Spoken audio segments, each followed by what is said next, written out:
Now, Paul Pogba has won a World Cup, domestic cups and league titles, but we may not see him on a football pitch for several years after he tested positive for elevated levels of testosterone. The test was carried out after Juventus's game at Udinese on August the 20th by Italy's anti-doping agency, and he's been provisionally suspended with immediate effect. Pending a trial and testing of a backup B sample, the 30-year-old risks a suspension of up to 4 years. If the positive test is confirmed, Pogba will face a hearing with the National Anti-Doping Tribunal in Italy unless he admits to taking a banned substance. If found guilty, he faces a ban of up to 2 years. But if it is proven that he took the substance intentionally, the suspension could increase to as high as 4 years. Testosterone is a hormone which increases an individual's endurance. Well, I mean, it would basically finish it at the top level if the B sample proves positive.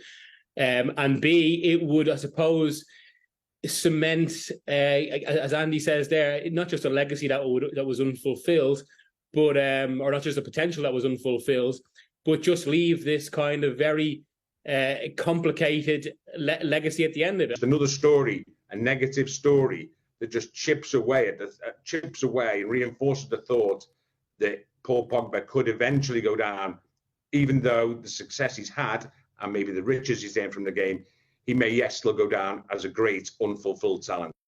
Yeah, and Andy referenced, all the stories about Pogba, and it was on the day that the midfielder had claimed in an interview that he'd considered retiring from football over alleged extortion and threats from an organised gang, which included his brother Matthias. Matthias subsequently detained last September, but was released after judicial review and denies all the allegations made against him. Back to Paul Pogba, Miguel.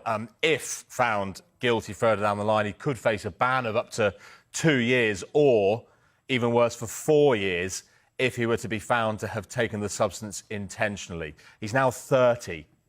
Where would either of those punishments leave Pogba in his career? Well, I mean, it would basically finish it at the top level if the B sample proves positive. And B, it would, I suppose, cement, as Andy says there, not just a legacy that was unfulfilled, but or not just a potential that was unfulfilled, but just leave this kind of very complicated legacy at the end of it. I mean, you would think actually at the age of 34 at that point, he might be still a target for the Saudi Pro League with the way things are going. But again, we have to say it's provisional for the moment. We await the B sample, but it does just add to even these headlines today. Add to this, as Andy said there, this kind of sequence of negativity around Pogba, and it has to be put in the context of what is evidently a very difficult life off the field. That, you can't but conclude is that it has affected the lack of consistency that always, I suppose, prevented him really making the best of his talent. I mean, well, the phrase you heard most often during his time at Manchester United was finally the key to unlock Pogba. I mean, it would happen with every signing, every tactical move.